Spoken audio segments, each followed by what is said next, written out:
Hello, hello, hello. So, here it begins. Now, about 2010, it was 2010, I was I was in a spiritual centre called The Beacon, and I had a lovely, I'll call her teacher because she was a powerful mentor, a powerful teacher, a powerful earth guide named Anne. And she said to me what my life would become in 10 years' time, where I'd start speaking out and speaking up for the collective. And at the time, I was like, just happily doing my tarot, doing my mediumship, dabbling in a bit of healing stuff, obsessed with shamans. And I knew the message she said to me was powerful. I didn't know how powerful it was. Then the other day, my guide said to me, well done, you're doing it. You're sitting on YouTube, you're sitting on Instagram, you're doing the videos. So now we have to shift you up a gear. Now you have to, instead of talking about what people say, now you have to talk about what we are saying, like them and me, in our collective soul group. The type of downloads of information that I get and what dream visions I get. Now it's time for me to start being the oracle that I am.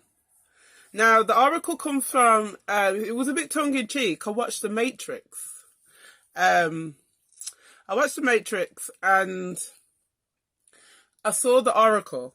And I said to my then partner, the father of my children, I said, I'm the oracle. And then my other page is called Guru Sos. And my friends used to say to me, call me the guru, because I say that, how do you know everything? And this was before I become a psychic, before I was consciously a psychic. Everything you ever say is going to happen, happens. So guru was tongue-in-cheek. So, but now, the oracle especially has a deeper meaning for me. And you will start to see why, if you connect, obviously, with my energy, if we are in resonance with each other. If people are not, that's okay.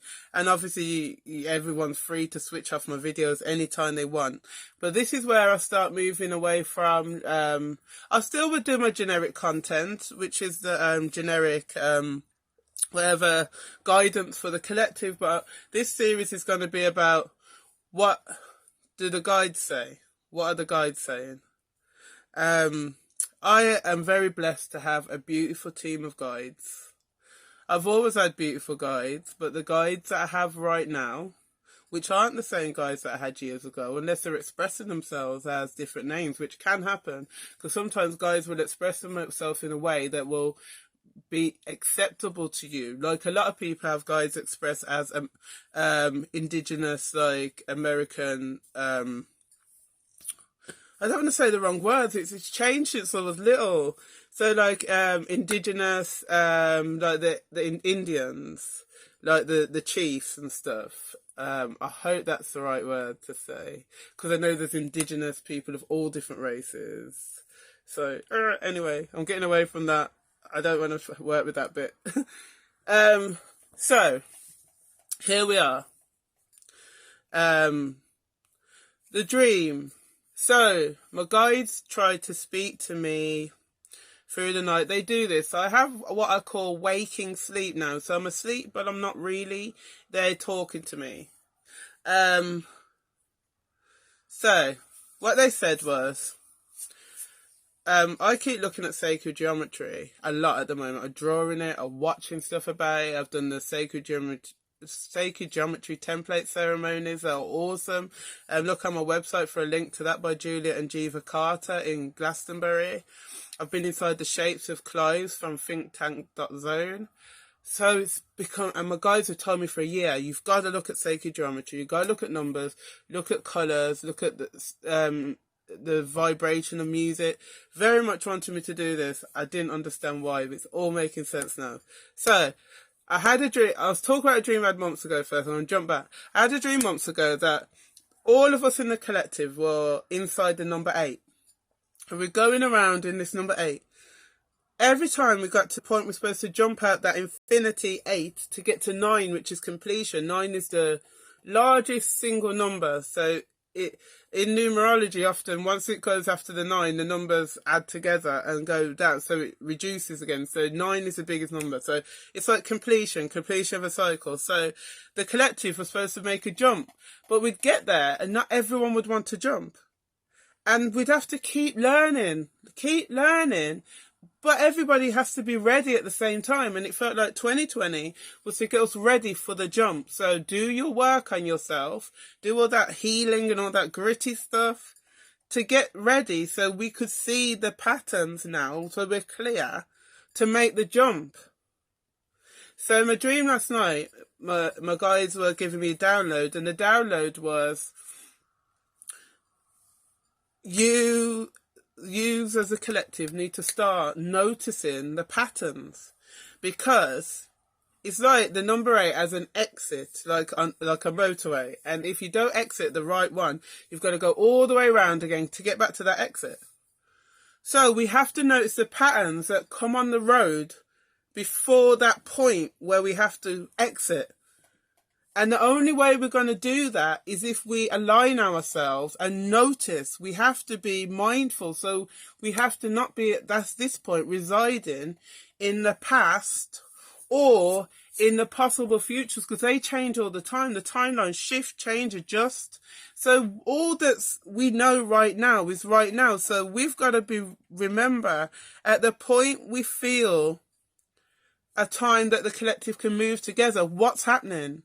What is the energy? What's the feeling? What can we see? What can we sense about it that makes us know that the times the collective should move together? It should move. And also on an individual level, you've just got to move. And if you move, there'll probably be loads that move with you, because we are part of oneness. So what you do within affects what other people do. So we've got to sometimes not be looking out to everyone else. Are they going to do it? We've got to be like the fool at the beginning of the tarot, who just takes that leap of faith, out of the 8, jumps into the abyss, lets yourself free fall to get to the 9 for the completion. So it makes sense. So the guys are wanting us to notice patterns, to be in at the moment, and to connect purely with what the energy of now is. This world encourages us to, what's your 5-year plan? What's your 10-year plan? But not what's now, what you're going to do today, not what your plan is, what you're going to do today. I heard someone say again this morning that it was last night, when someone says about their plan, the creator laughs, because truly our plans often aren't empowered by us. But if you're in alignment with your guides and your ancestors, and you know what they're working towards, your destiny line, what they're working towards, you know that your plans can be in alignment with your purpose. And once your plans are in alignment with your purpose, they're your purpose and not plans, so they'll work out. You get it? So like I said, this series is going to be called What the Guides Say. So I'll be sharing my dreams, like that dream, and my downloads. I've been having much dreams about zombies and things like that recently, and then I've spoke to other people and they've been having the dreams about zombies and things too. So if you'd like me to discuss those dreams, let me know. I know they're a bit more out there, but I'm going to now start trying to do videos that talk about what ideas I'm getting given to me, and not just what ideas are out there. Because it's important now that we start to talk about what we're getting as an individual, and that's how we can help humanity, even if it's one person who listens and hears and something makes sense to them. Today, in waking time, my download has been about our consciousness operating our avatar. Because at any given time, there's some people say there's 7 versions of us in different places. Some people, the other day I heard there's, I think, 21. Anyway, so I had a vision that our consciousness is operating each of those avatars at any given time. And this is why we can sometimes feel like we're jumping between realms ourselves, because it's our consciousness operating these different avatars that past, present, and future is operating at the same time for each of them. So it's all happening. And when you become a guide is when you've learnt all your lessons from the different avatars. You've done it. You've done everything. And then you help to guide the consciousness, the different ones that are still operating. The avatars.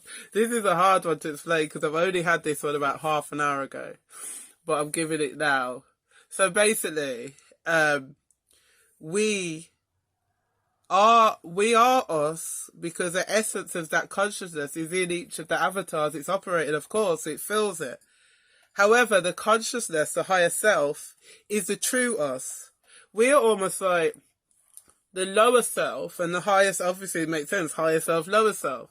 So what they're saying is, we in this world get so caught up in the physical, so caught up in the fear factory of here that keeps us anchored down, the traumas, the pain, everything that keeps us anchored in the avatar.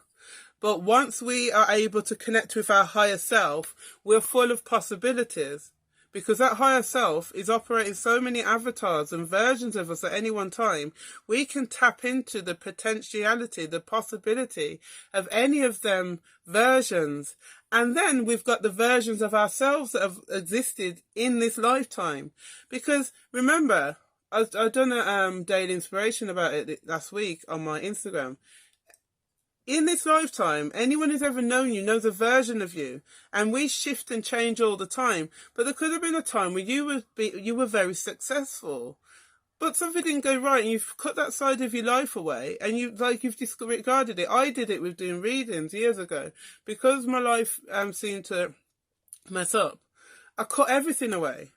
But what you've got to do is look at what was good, and you can still draw on that energy, use it as a template for having that bit again still. You don't have to disregard all of it because some of it didn't go how you wanted it to go. So you can still tap into the potential as well of the other ones who your higher self is operating, because it's all you. There's no separation. And you've got to remember, there's no separation between you and anybody anyway. So when you look at people and they're successful, the side of that would work for you, you can draw on the energy of that template to use for you. And this is what my guides gave me today. So I hope you've enjoyed the first in the series of what the guides say. My guides are happy. They're laughing because I always say there's one step between someone saying, like, oh, what my guide said, and people just going, you sure it's not just your thoughts? Oh, you hear different voices, really? No, I sense voices. I don't hear different voices. My guides talk to me in a sense way. So my guides talk to me more it's almost like claircognizance. It's not hearing things. It's very rare that I actually hear something, but that's getting more now. But I'll come to that in another episode of me speaking more my visions and my truth. So I hope you've enjoyed that, and I'll speak to you all soon.